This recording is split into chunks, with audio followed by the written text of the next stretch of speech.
izi nzozi ntabwo ari twe tutangiye kuzisobanura aka kanya, ahubwo ni uherera kuri iryo jambo ari naryo rituma abantu badashaka gukurikirana inzozi barose ngo bazimenye, ndetse niyo zaba zibatera ubwoba aho ava akagera ararota.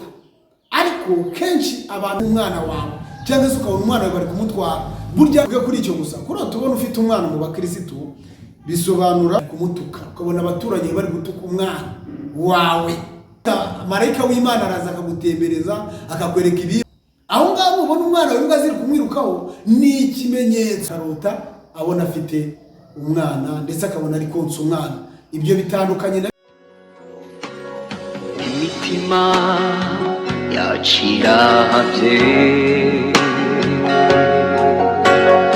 ikeneye kururutswa n'ukawera. Abakunzi ba TV Berulo turabashuhuje, bari mu nce zitandukanye, abanyarwanda n'abarundi bakunda kumva ururimi n'abandi bazasobanurira. Amahoro y'Imana akomeze kuba mitima yanyu. Nkuko bisanzwe nidufatanye Eric nkunda gukora kuri BK Afro TV, ariko ndi nyuma ya kamera nk'umuntu umunyamakuru, imbere ya kamera umugabo ukomeye cyane mumenyereye. Ariko tutarajya kure, reka tubashimire mwese bakoze subscribe n'abandi bakoze share basharingira abandi, yaba ku magurupe yaba ku status. Nukuri Imana igibaho umugisha kandi nabiteguye kubikora, Imana igibaho umugisha. Rero musi dufite umutumirwa wacu, ariko muramumenyereye, reka tumusabe abanze abibwire kugira ngo nyuma tubabwire ibikurikiraho. turabashuje mu izina ry'Umwami wacu Yesu Kristo. Amahoro y'Imana nabane namwe. Amazina yanjye Nabanganyimana André. Turagarutse rero, tuje mu kiganiro kugira ngo dufashe abantu. Twagiye tuganira n'abantu bisanzwe, abantu mu buzima bwa buri munsi, bakatubwira ibijyanye n'inzozi. Turaje rero kugira ngo dusangire cyangwa se dufashe abantu bose, yaba abadukurikirana n'abandi bazadukurikirana ibijyanye n'inzozi. Nicyo kiganiro dushaka kugira ngo tuganireho, kugira ngo dufashanye. Urakoze Andre. Uratubwiye ngo ugiye gufasha abantu bajya bareba cyangwa babona inzozi rimwe na rimwe ugasanga ntabwo basobanukiye, kandi koko birakwiriye, kuko no mu gihe cy'abami bamwe bajyaga barota bagahamagara abantu bikabananira, ariko Daniel yahagera cyangwa nka Yosefu ugasanga ibintu bigenze neza. None uyu munsi byashoboka ko twabonye Yosefu na Daniel hano. Ibyo ni ukuri kuko umwuka wakoraga kiragenda n'uyu munsi uracyakora, uko yari ari kera na n'uyu munsi ni kakiri, na nubwo azagira gute, ntabwo azahinduka. Haleluya. None Andre, nuko ubitubwiye, izo nzozi ni inzozi zo guhinga, ni inzozi zo kuzamuka wigira mu ijuru ukajya muri rya gatatu, ni iyihe nzozi? Ni mu buhe buryo cyangwa ni iyihe topic mu nihe nzozi ushaka kugaragaza tutarayinjiramo? Ariko twayinjiramo cyane, turashaka kugira ngo turebe ku nzozi zivuga kurota ubona umwana, kurota ubona umwana mu bice bigera muri 5. Nibyo tugiye gusobanuramo. Kurota ubona ufite umwana, kurota ubona umwana we yapfuye, kubona urota umwana wawe ari kurira, kubona urota umwana wawe abuze, kurota nibijyanye n'umwana, no kurota ubona umwana kandi nta mwana ugira mu buzima bwa buri munsi. Aho ngaho niho turagerageza kuganira muri ubwo buryo, ariko turagira ngo mbere na mbere tubanze tujye imbere y'Imana, kuko nkuko twavuze ngo umwuka turi gukoreramo cyangwa se umwuka udukoresha ntabwo ari uwacu, ahubwo ni umwuka w'Imana uko wakoraga kera na n'uyu munsi niko uri. Reka tube dusenge rero kugira ngo uwo mwuka ari ubashe gusobanurira abantu, kuko twebwe ubwacu ntabwo twanabisobanura ngo bisobanuke, ariko Uwiteka iyo asobanura umuntu abasha kumva. Turagushimiye Mwami Imana, mu izina ry'Umwami wacu Yesu Kristo. Icyubahiro nigikomeze kuba icyawe. Turaguhimbaje rero aya masaha, kandi tuneshejwe nawe mu mitima yacu Uwiteka Nyiringabo, kutwemereye kuboneka imbere y'izi kamera kugira ngo dusobanurire abantu, kugira ngo tuvuge ibyawe, Uwiteka Nyiringabo. Ngaho reka tukubere mikoro rero ubwira ubwoko bwawe kugira ngo abantu babashe gusobanukirwa ibyo badasobanukiwe, ibyo ujya ubereka barishyizwe mu nzozi mu gicuku cya nijoro cyangwa se ku manywa baruhukije imibiri ntibabisobanukirwe. Urakoze rero kugiye kubana natwe, ni mu izina rya Yesu twizeye, amen. Ikaze rero kuri TV kugira ngo utambutse ibyo Imana guhaye. Inshuro nyinshi ndashobora kuba kubarizamo, ariko by'umwuka buriya biba bisaba kugira ngo usobanure uko umwuka biguhaye. Murakoze cyane rero inshuti zacu zidukurikirana kuri Belo TV no ku bindi binyamakuru dukunda kubonekaho kuri Be Careful no kuri Sabuni tujya dubonekaho no kuri Ayada aho tujya tubonekaho. Abantu bose mudukurikirana turabashimiye, Yesu abaho umugisha, kandi n'ukuri nicyo gituma tuba twagarutse, ni ukubera mwebwe, atari mwe ntitwagaruka. Yesu ajya abaho umugisha cyane. Turabasaba kugira kandi mudukorere share, mukorere like kugira ngo natwe dukomeze kunezezwa n'ibyo, kandi na comment no kutwandikira hasi mukatubwira ibindi twabasobanura mu byo tugiye gusobanura, ndetse no mu bindi no mu nzozi zindi warota uretse tugiye gusobanura. Ni karibu kutubwira kugira ngo tugufashe. Yesu aduhe umugisha. Rero tugiye kuvuga ku bijyanye n'inzozi. Izi nzozi ntabwo ari twe tutangiye kuzisobanura aka kanya, ahubwo ni uhereye na kera abantu bararota. Inzozi rero, inzozi cyangwa se ibiroto mu bantu ntabwo ari aka kanya, ahubwo bihoraho. Ariko igiteye ubwoba ni kimwe, cyangwa ikibabaje ni kimwe, ni uko umuntu arota akabijugunya, akabifata nk'ibidafite umumaro. Bibiliya iravuga ngo mu nzozi z'umuntu habamo ibitagira umumaro byinshi, ariko muri iryo jambo rivuze ngo mu nzozi z'umuntu habamo ibitagira umumaro byinshi, ivuzemo ibintu biri mu bwenge. Kubera iki ivuze ngo mu nzozi z'umuntu habamo ibitagira umumaro byinshi? Ni iyi mpamvu, kuko mu bintu byinshi bikunda kugaruka, ushobora kurota wananiwe cyangwa wiriwe mu mirimo, waryama bya bindi bikagaruka. Ibyo ni ibitagira umumaro byinshi bibonetsemo, ariko harimo n'ibifite umumaro. Nanone nubwo habamo bitagira umumaro byinshi, abantu benshi bakunda kugendera kuri iryo jambo, ari naryo rituma abantu badashaka gukurikirana inzozi barose ngo bazimenye, ndetse niyo zaba zibatera ubwoba. Baravuga ngo habamo ibitagira umumaro byinshi, akabitera ngo nibyo. Ariko reka dusobanure gatoya kuri ibyo bintu tuye twagira ko turashaka kuvuga ku nzozi zivuga ngo kurota ubona umwana. Mu bice byose wamubonamo turashaka kujya tubisobanure. Iyo urose ibyo bitagira umumaro ntubikurikirane, kuko mu bitagira umumaro ni mu muriho yawe wahozemo. Buriya harimo n'Imana ibigukebuye, kuko wabaye mu bintu bitagira umumaro, igira ngo igukure muri ibyo bitagira umumaro ujye mu bigira umumaro. Niyo mpamvu bitagira umumaro wabibonye, ariko ku buryo kudasobanukirwa bituma ubijugunyaho ukihorera mu bitagira umumaro. Ariko si uko ibifite umumaro bihari. Ubundi reka tuvuge gato ku cyerekeranye n'inzozi rero. Cyane reka nimvuga cyane ndajya ngaruka ku bakirisitu. Ubundi abakirisitu kenshi hari umuntu utari wagira impano y'ubuhanuzi cyangwa se impano yo kumva ijwi, cyangwa nk'uko uzi impano zitangwa, ariko afite impano. Umuntu wese uwo ahava akagera ararota, ariko kenshi abantu bararota bakabyibagirwa, ko ntibamenye ubwonko bubibutsa ko bageze no kurota bukaba budahari. Bitewe n'iki? Bitewe n'uko n'uburyo abaho. Uburyo abaho nshaka kuvuga ni ubuhe? Hari uburyo bwo kuba utizerera Imana ko yaca mu nzozi, bigatuma utaza no gukurikirana ibyabaye. Ikindi, iyo ubyutse mu gitondo ugahita ubyuka ukiruka ukigendera, nta mwuka wera ushobora kugutsa ibyo warose, wabyutse ukigendera. Ikindi, kuba waryamye udasenze, nuza kubirota abadayimoni baraza kubigusahura, ntuza kubyibuka. Ni itegeko rero umukirisitu mbere yo kuryama ko banza ugasenga, ukajya imbere y'Imana ukayibwira ko ugiye kuruhuka, kugira ngo ize abamarayika cyangwa ingabo zo mu ijuru zibane nawe hantu, n'uruhuka uruhukire mu bwami bwo mu ijuru nibajya kugutembereza. Kuko umuntu uruhuka ni uw'inyuma, ubundi umuntu w'imbere ntabwo ajya asinzira. Twabisobanura kenshi mu by'inzozi, rero tuzagira dusobanura mu buryo turi gusobanura inzozi, tuzabibabwira. Umuntu usinzira ni umuntu w'inyuma, ariko umuntu w'imbere, umuntu uzabona Imana ntabwo ajya asinzira, nawe ahora ari maso. Kuko niyo mpamvu tugira ngo tubibasobanurire. Impamvu ari maso ni iyihe? Nuko ugiye kuryama, wajya kurota ukabona uri kuganira n'umwana wawe, cyangwa se ukabona umwana wawe bari kumutwara, burya kurya ni ukuri kweruye, biryo uri kubona ni ukuri muri za nzozi, utaza kubyita ikinyoma. Kurya ni ukuri. Rero Imana akareka tutari twagira cyane, reka twifashisha amagambo abonetse mu itangiriro 10:41 n'umurongo umwe turasoma gusa, noneho niturangiza turasoma n'andi. Reka tube dusoma iryo ngiri, turahita tujya muri Yobu.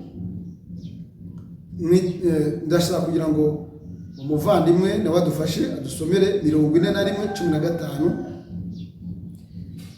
Aha, Itangiriro 41:15 avuga ngo Farawo abwira Yozefu ati, narose none nawe ushobora kuzisobanurira. Numvise bavuga yuko ubasha gusobanura inzozi wakurotoreye. Yozefu asubiza Farawo ati, sinjye, Imana niyo iri usubize. Farawo amen. Rekera ko ntabwo twashaka ko rero umurongo umwe yavuga ngo Farawo abwira Yozefu ati, narose none ntawe ushobora kubisobanurira. Numvise bavuga yuko ubasha gusobanura inzozi bakurotoreye. Urumva ikintu Farawo yabwiye Yozefu. Noneho 40 Yobu 7:14 aravuga ngo uhera ko unkangisha inzozi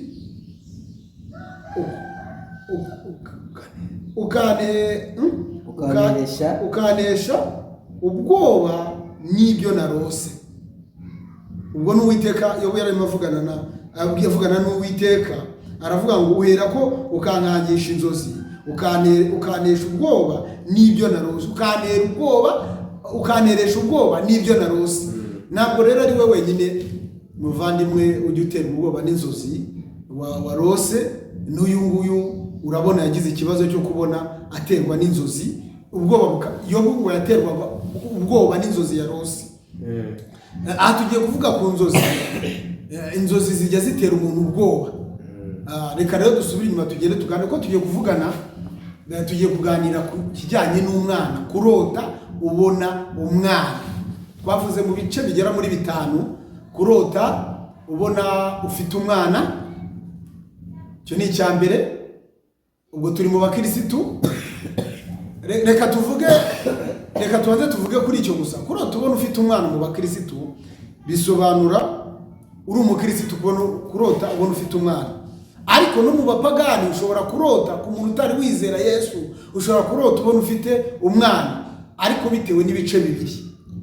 Reka tugaruke ku mukirisitu. Umukirisitu yarose afite umwana, muri makeya ushobora kumurota mu bice byinshi. Ushobora kurota ubona ufite umwana abyibushye, ushobora kubona ufite umwana arwaye, ushobora kubona ufite umwana, ubu turavuga kubona ufite umwana ubona atishimye. Reka yenda tugarukiriza tubimbure mu magambo make aho ngaho. Urose ufite umwana, ako ni akantu gato kuko aya magambo twayaganira n'umunsi wose tuvuga ku mwana gusa. Ariko reka tuvuga kubona ufite umwana uri umukirisitu, ukabona ufite umwana ariko ntabwo yishimye. Muri make ijambo ry'Imana rivuga neza ko umwana ari umwuka wera. Ni ukuvuga ngo umwana yavukiye muri twe. Yesu kuvukira muri twe, Bibiliya igaragaza ko ari umwana wavukiye muri njyewe. Noneho kubona ufite umwana adafite ibyishimo, ni ukuvuga ngo hari ibyo uri gukora biri kubabaza umwuka wera uba muri wowe, ari wo mwana wavukiye muri wowe. Ibyo biba bigaragaza ko uyu mwuka wera hari ibintu uri gukora bitamunejeje. Kubona ufite umwana ariko umwana ufite ararwaye, ni ukuvuga ngo umwuka wera muri wowe asigaye afite uri gukora ibintu bituma muri wowe umwuka wera ashobora kuvamo akagenda, kuko ameze kumera nk'uburwayi. Imyitwarire yawe ku mwuka wera cyangwa mu by'agakiza yagize uburwayi, yagize inkomyi. Aho ni ku mukirisitu. Ushobora kubona ufite umwana wameze neza. Muri make Imana ivuga ngo good, komereza aho ngaho. Uyu mwana akomeza umuha ibiryo byo kurya uri kumuha. Uyu mwana azamera neza. Uyu mwana wameze neza, hagarara kigabo komerezaho ntucogore mu byo urimo aho ngaho muri ibyo bice ubonye afite umwana. Ikindi ngarutse gatoya ku muntu utari wizera, hari abantu bajya barota kuko umwana twamuvugaho tuzakomeza yenda tugenda tumuvuga bitewe nuko nawe wenda wowe tubwiye uko wamurose yenda utabisobanukiwe. Ariko reka tuvuge kurota nanone ubona, reka mbanze mvuge ku gice cy'abakristo gusa, turagaruka gatoya ku muntu utari wizera Yesu yenda ushobora kudukurikirana ikiganiro yumve yarose afite umwana yenda tubivugeho. None ushobora kubona ufite umwana ariko umwana ukajya ubona ari kugenda gusigisha intambwe, ngo turi ku bakristo, ukajya ubona ari kugenda imbere yawe, wagira ngo wihute umufate umugarure ukabona umwana ari kugusiga. Birasobanuye ngo imyitwarire yawe umwana ari kugenda, wowe uri kugenda umuvamo, kuko we ntabwo akuvamo. Nubwo uri kubona ari kugenda imbere yawe umwiko ngo umufate akagusiga, ni wowe ubwawe umwuka wera uri kugenda umuhunga. Ibikorwa uri gukora biri gutuma umwuka wera ugaragara nk'umuhungu, ukagira ngo ni uri kugenda, ariko si uri kugenda, ahubwo ni wowe uri kugenda. Nari gusa rero birakumenyesha ngo uba maso, wongere usenge, usubire ku gikumba. Iyo tuvuze ku gikumba, usubire ahantu bihanira bwa mbere, wongere usubire mu nyigisho z'igice, wongere utangire wiga agakiza, kugira ngo umwuka wera utaza kugenda, wowe utaza kuvamo, umwuka wera akaza kukuvamo akigendera. Kuko Bibiliya avuga ngo nzaza aho uri muri gitereko hacyo, nutava muri ya nyigisho zazindi. Niko Yesu yarimo abwira abo muri ya matora 7 hamwe niko yabasobanuriye. Ariko si nshaka kujya, ahubwo ndashaka kugira ngo nsobanure cyitwa inzozi, kubona ufite umwana. Aho twa tumaze gusobanura rero tuvuga ko ufite umwana ubona nanutse, ufite umwana abona abyibushye, ufite umwana ubona umwana ari kugenda gusiga. Tugeze turashaka kugira ngo none tuvuge kuba ufite umwana, ukabona ufite umwana ariko umwana abandi bari kumutuka, ukabona abaturage bari gutuka umwana wawe, cyangwa se wahura n'abantu bagatuka umwana wawe. Ni ikigaragaza ngo umwuka wera ukorera muri wowe, abantu bari kumutuka kubera wowe. Birasaba ko none uba maso. Ibintu byose uri kuvuga bigaragara nk'aho ari bibi, birasaba kuba maso ugasenga kugira ngo izina ry'Imana ridakomeza gutukwa ku bwawe, kuko abaturage bari kumutuka ku bwawe. Ariko kandi nanone kuko inzozi, nubwo turi gusobanura gutya inzozi muri ubu buryo tuvuga akantu kamwe ku kandi, inzozi ntabwo zisobanurwa nk'uko umuntu wese yishakiye. Aho ngaho ndaza gushyiraho akantu, nubwo turi kuvuga ijambo rimwe usa na warose, ariko inzozi zigizwe n'amagambo arenze 2. Niyo mpamvu tutaramuka ejo tutazasobanuza tubango ngo narose mfite umwana gusa. Oya, nurota ujye kutubwira inzozi warose, uzatubwira amagambo arenze 2 kugira ngo tubashe kugufasha. Nubwo turi kuvuga ijambo rimwe kuri rimwe mu bice by'inzozi warose, kuko nta muntu ushobora kurota abona ikintu abona umwana gusa, ahubwo ubona hari ibindi, ubona hari abandi. Ikindi ushobora kubona noneho umwana wawe imbwa ziri kumwirukaho, kuko icyo nababwiye ngo iyo umuntu burya umuntu ntajya asinzira iyo aryamye, ahubwo umuntu baramutembereza. Iyo uri umuntu ari mu mwuka wera, ndabifuriza kugira ngo muryame muruhukire mu mwuka wera. Iyo umuntu aruhukire mu mwuka wera ntago aryama, ahubwo muri bya bice 3 umuntu aruhutsamo umubiri, baramutembereza. Marayika w'Imana araza akagutembereza, akakwereka ibigiye kubaho, akakwereka ibizabaho, akakwereka n'ibindi byinshi. Aho ni mu barokore. Nakwifuriza mwene data cyangwa se wowe udukurikiranye utari wakira Yesu Kristo umwami n'umukiza w'ubugingo bwawe, kugira ngo wakire Yesu Kristo umwami n'umukiza w'ubugingo bwawe, kugira ngo nujye ujya kwiruhukira ntukajye mu nzozi z'imiruho, ahubwo bajye bagutembereza mu ijuru, bakubwire ngo burya utunganyije kino, bakubwire ngo burya wagenda gutya, imbere yawe ejo bimeze gutya, imbere yawe ejo wakwitwara gutya, burya barunaka ejo bazaza kukureba, uzabihangane muri ubu buryo, bafite intege nkeya, bakeneye kuzabasengera. Imana ikaguhishurira umurimo ukwiye kuyikorera. Nyuma muri rero narigezeho mvuga ngo ushobora kurota ubona umwana wawe imbwa ziri kumwirukaho. Aho ngaho ubona umwana wawe imbwa ziri kumwirukaho, ni ikimenyetso kugira ngo izi mbwa zitaza gufata uyu mwana.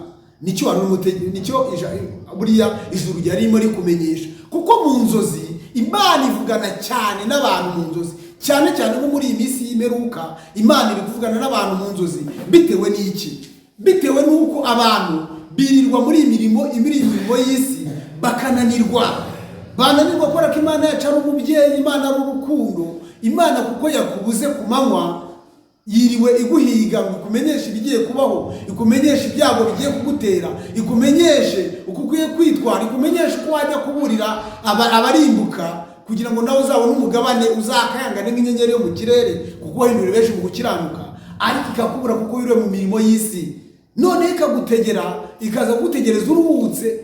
Niyo iyo waruhukiye rero muri bya bice bibiri nakubwiye, mu gice cya mbere cyo kuvuga ngo wagiye mbere kugira ngo ujye kuruhuka, wabanje kuryama, wabanje kugenda mbere yo kuryama, wabanje kugenda imbere y'Imana urasenga, niho Imana igusura. Ariko utabikoze gutyo ngo banze uniyeze. Hari ibintu bibiri mu gusenga no kuganira n'Imana. Nta muntu ushobora kujya imbere ya perezida yambaye nabi, ntibibaho, ntabwo bibaho. Iyo myitwarire ntabwo ijya yemerwa. Nk'uko uzi rero bidashoboka ko wajya imbere ya perezida wambaye nabi, niko nawe ukwiriye kujya imbere y'Imana ubashije kwicisha bugufi, ubashije kwikura ibyakwanduje mu nzira z'imirimo wahozemo, mu nzira z'ahantu wasuye, mu nzira z'ahantu wanyuze, aho ariho hose. Ubanza kujya imbere y'Imana ngo ahari naba nanduye, ukabanza ukiyeza, maze ukabona kujya imbere y'Imana, maze ukayitekereza ko ugiye kuruhuka. Maze waza kuruhuka, uruhukije umubiri, ukaruhukira mu Mwuka Wera. Umwuka Wera nakagutembereza, akakwereka ibyo umwanzi Shitani akugambiriyeho, akwereka n'amashimwe ijuru uko riri kugushima. Birashoboka ko Umwuka Wera, cyangwa Umwuka Wera, tuvuze Umwuka Wera tuvuze ngo marayika w'Imana, tuvuze ngo Imana Data, kuko Yesu aba muri twebwe, aramufata akajya kugutembereza, akwereka ati aha turagushima, niba ari bagushima bakahakwereka, aha turakugaya, niba ari kugaya bakahakwereka. Niyo mpamvu rero dusabwa kugira ngo mbere yo kuruhutsa umubiri, yaba ku manywa, yaba mu kazi, kuko abagira akazi bakakaryamamo, ni byiza ko ubanza kwitunganya, kuko mu bibaho byose tugomba guhora twiyeza kugira ngo ijuru rikwereke uko ukwiriye kwitwara. Aho nibyo bitwa kuyoborwa n'Umwuka Wera. None rero twari tuvuze ngo iyo ubonye imbwa rero ziri kukwirukaho, bamaso, Imana irakubwiye ngo senga, kuko abadayimoni burya bateguye igitero cyo kuza kuguteza abadayimoni b'ubusambanyi. Rero hari n'igihe wajya kubona ukabona iyo ni ingingo ya gatatu twe tuvuzeho ko twe tuze turabisobanura mu ngingo 5. Ariko none reka tukigezeho, reka tugaruka ku muntu utari wizera, ko hari abatari bizera babari kudukurikirana. Tugarutse rero mu batari bizera, umuntu utari wizera Kristo umwami n'umukiza w'ubugingo bwe, ashobora kubona nawe akabona ararose, akabona rose, abona umwana, ariko akabona umwana yenda ari kurira, umwana we ari kurira. Birashoboka rero, bishobora kuba ari mu nzira ebyiri kuri utari wizera. Icyambere nubwo tubivuze muri no mu bizera biri mu bice bibiri. Icyambere, uyu mwana ashobora kuba ari agahinda Umwuka Wera amufitiye, Umwuka Wera amufitiye agahinda k'ibiri kuba, akagira agahinda gakomeye cyane, akamuririra. Niyo mpamvu yabonye Umwuka Wera arira. Ntabwo ari umwana y'umubiri, Umwuka Wera ari kumuririra, ariko kuko atabizi akagira ngo ni abana be bari kurira bisanzwe. Oya, ntabwo ari abana be, nubwo n'abana be bashobora kurira bamuririra, birashoboka. Ariko Umwuka Wera, kuko Umwuka Wera ntabwo ari kubizera gusa ahiga, ahubwo ahiga n'abatari bizera.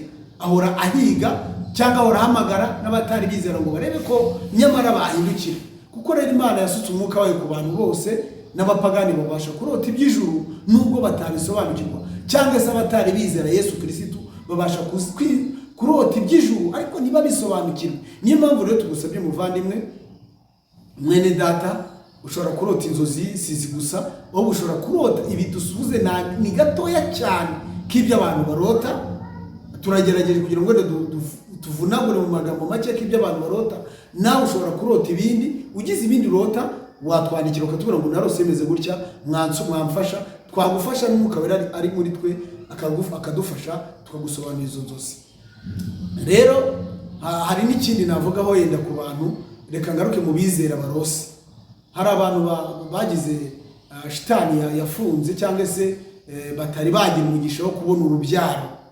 Bibaho, hari abantu batari bagira umugisha wo kubona urubyaro, kuko Bibiliya tubwira ngo urubyaro ni umwandu uva ku Uwiteka.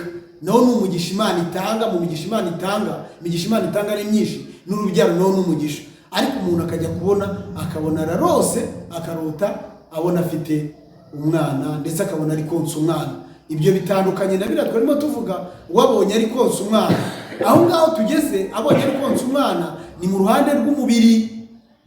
Ibyo bigarutse mu mubiri, ntabwo biri mu mwuka. Aho biragaragara ngo uyu muntu yakabaye, ntabwo ari ukuvuga ngo ni ingumbi itabyara. Sinzi mu Kinyarwanda cy'igihe ukuntu babivuga ngo nemeka tutavuze ingumbi, reka tuvuge ngo ni umuntu utabyara. Ntabwo ariko bisobanura ngo uyu muntu azabyara, ahubwo uyu muntu yakabaye afite abana abyara.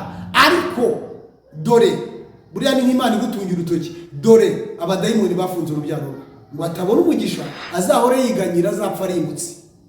Icyo bisaba ni iki? Ukimara kubona izo nzozi, mushiki wanjye, ukimara kubona izo nzozi ukabona uri kurota, ukabona urose ufite umwana wabyaye n'umwana uri kumwonsa, ni ikigaragaza ngo burya ushobora ko Imana nawe ntabwo urubyaro rwe rwafunzwe n'Imana, ahubwo abadayimoni nibo barufunze. Biragusaba kujya ku mavi ngo ubohoze, uhamagara ijuru rikubohore, kuko abadayimoni bagufungiye urubyaro. Nicyo gisobanura aho ngaho. Biragusaba kugira ngo usenge, ndetse ushobora kwiyambaza n'abakozi b'Imana bakagufasha. Kuko reka nkubwize impamvu ubwe ngo wakwiyambaza abakozi b'Imana bakagufasha niyi: umuntu waboshywe atabonye abamubohora ntabwo yava muri iyo gereza. Murabizi gereza zibaho, umuntu bakamufunga kuko abamufunze ubwe bamurusha imbaraga. Niyo mpamvu akeneye inkunga y'amasengesho. Ababiri baruta umwe, niko agatabo k'umugenzi kambwiye, ababiri baruta umwe. Rero mushiki wanjye, mwene data, ndakwingingira Imana Data kugira ngo iguhishurire ibirenze ibyo nge nakubwira, kuko tuguhaye agace gatoya gashobora kugufasha gusobanukirwa inzozi. Uba utabisobanukiwe wadufasha, nanjye watwandikira tukagufasha, yaba no gusenga watubwira tukagufasha gusenga, tugafatanya gusenga, kuko twese turi ingingo zigirirana umubiri, kugira ngo kandi kuko twese turi ingingo zubakanwe muri Kristo, kugira ngo kandi twese tuzaboneke tutariho umugayo kuri wa munsi. Nuko nagufasha nawe ukamfasha. Sinzi niba bisobanutse. Ngira ngo ugerageje kubivunagura, ariko batubwiye ngo ni ibintu biri muri pati nk'eshanu.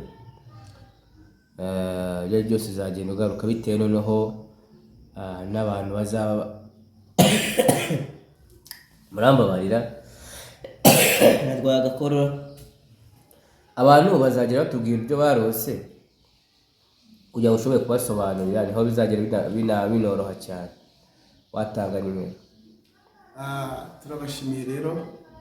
Nimero zacu ni akamenyetso ko guteranya 2 5 6 7 7 5 0 9 2 2 5 7. No kuri WhatsApp ziriho, ni washaka kwandika kuri WhatsApp nta kibazo. Turabashimiye rero abaye badukurikiranye. Ngewe muri kuvugana ni Dufatanye Eric, muhamagaye uwo muhamagaye.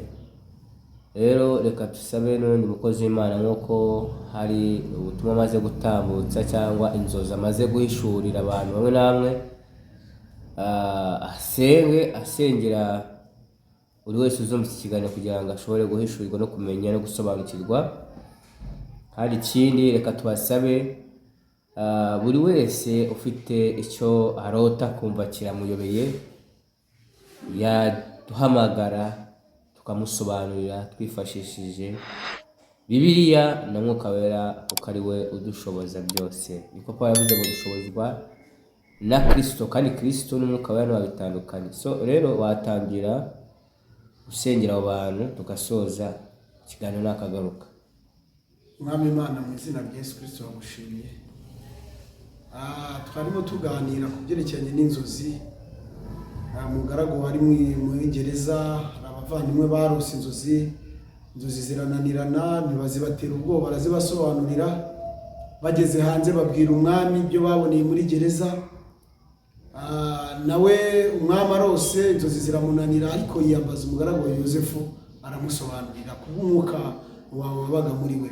Nuko rero natweretse abagaragu bawe ujye usanga mu nzozi, ujye usanga mu gicuku cya nijoro bashyizweyo, ukababwira ibintu ntibabisobanukirwe. Turabakoretse rero ngo basobanurire kandi ubagirire neza, ubane nabo, kuko natwe dushyize aha ngaha nk'igikoresho kugira ngo ujye ucamo ubasobanurire.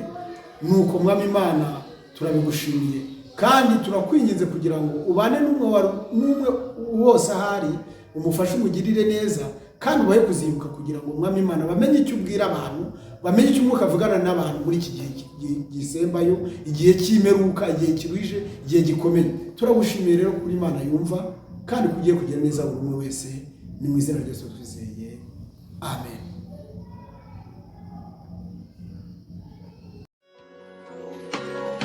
imitima yacirahavye ikeneye kururutswa